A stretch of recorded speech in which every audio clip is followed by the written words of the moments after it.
ये है आरजे कार्तिक की 1 मिनट स्टोरी। ये कहानी एक गांव की जहां मिट्टी खोदते खोदते एक मजदूर को चमकीला पत्थर मिला। उसे इतना पसंद आया कि उसने अपने गधे के गले में घंटी की तरह से बांध लिया।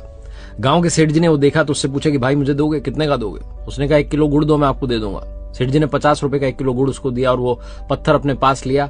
किराने की दुकान चलाते थे, तराजू की डंडी में बांध दिया। एक जौहरी वहां से निकला तो उसने देखा कि हीरा तराजू की डंडी में ऐसे ही बंधा हुआ है। उसने पूछा सेठ जी से। सेठ जी ने कहा हमारे गांव का चमकीला पत्थर है, हमारे यहाँ की मिट्टी से निकला है। उसने कहा मुझे दे दो। सेठ जी ने कहा 100 रुपए। जौहरी कंजूस था, उसने कहा 80 रुपए। सेठ जी कहने लगे भाई 50 में तो मैंने लिया, 100 का तो मैं दूंगा, डबल बेनिफिट लूंगा। वो कंजूस जौहरी सोचने लगा कि कल आ जाऊंगा, कल इनको मना लूंगा। चला गया।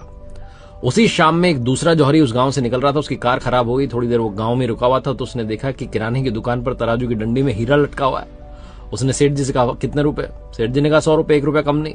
तुरंत उसने 100 रुपए दिए, वो हीरा लिया और निकल लिया।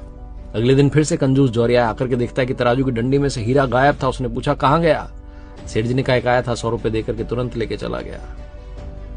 वो कंजूस जौहरी सेठ जी पर गुस्सा निकालते कहने लगा तुम्हें पता भी था वो चमकीला पत्थर नहीं था, हीरा था लाखों का। सेठ जी ने कहा मुझे तो कुछ पता नहीं था, लेकिन तुम्हें तो पता था। तुम 20 रुपए के लिए झिकझिक करते रह गए और कोई 100 रुपए देकर के सीधा निकाल ले गया। लाइफ में अपॉर्चुनिटी ठीक ऐसे ही आती है, लेकिन हम उसे टालते हैं कल पर, परसों पर, और बाद में सिर्फ पछताते रह जाते हैं।